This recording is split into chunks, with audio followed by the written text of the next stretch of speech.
পাঁচতং ধাহা union শাখার ইসলামী আন্দোলন, যুব আন্দোলন, ছাত্র আন্দোলন সকল অঙ্গ সংগঠনের দায়িত্বশীল বৃন্দ ভাইরা, আসসালামু আলাইকুম ওয়া রাহমাতুল্লাহ।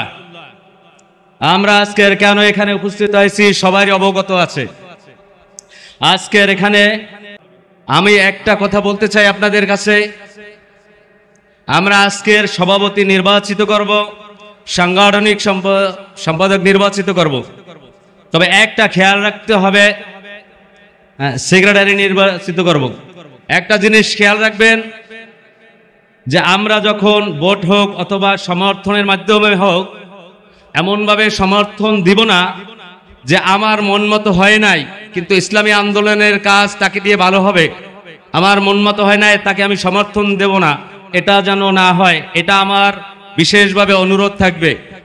কারণ আমরা নির্বাচিত করব এমনভাবে যাকে আমরা সব সময় কাছে পাবো, ডাক দিলে পাবো, এমন ব্যক্তিকে আমরা নির্বাচিত করব যাকে এক জায়গায় দাঁড়া করলে গ্রহণযোগ্য সবার কাছে হয়। এমনটা না হয় যে আমি আজকের এখানে সভাপতি হয়েছি, আমার সামনে এখানে বড় মুফতি সাহেব উপস্থিত আছেন, এখন আমাকে এখানে দাঁড়া করে আমার হাঁটুর ভিতরে কাঁপ শুরু হয়ে যাবে, কেন মুফতি সাহেবের সামনে আমি কি কথা বলবো, এমনটা যেন না হয়। এই জন্য আমার বিশেষ অনুরোধ থাকবে সকল ভাইদের প্রতি।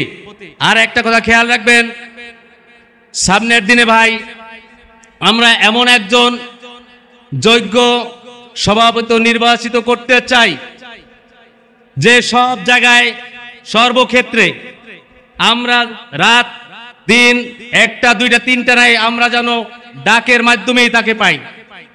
একটা কথা বুঝবেন, ক্লাসে যদি অনেক ভালো মেধাবী ছাত্রও থাকে, যদি উপস্থিত না থাকে এই ছাত্রের প্রতি গুরুত্ব থাকে না। আর যেই ছাত্র মাথার ব্রেন ভালো না, লেখাপড়া ভালো করে না, কিন্তু রেগুলার উপস্থিত থাকে, ওই ছাত্রের প্রতি শিক্ষকের অনেক গুরুত্ব থাকে। কথা ঠিক না ঠিক ভাই? এই জন্য আমরা এই খেয়াল রেখে সবাই কাজ করবো ইনশাআল্লাহ। সবাই রাজি আছি তো ভাই? আলহামদুলিল্লাহ। এই বললে আমার সংক্ষিপ্ত বক্তব্য এখানে শেষ করেছি। ওমা আলাইনা ইল্লাল বালাগ।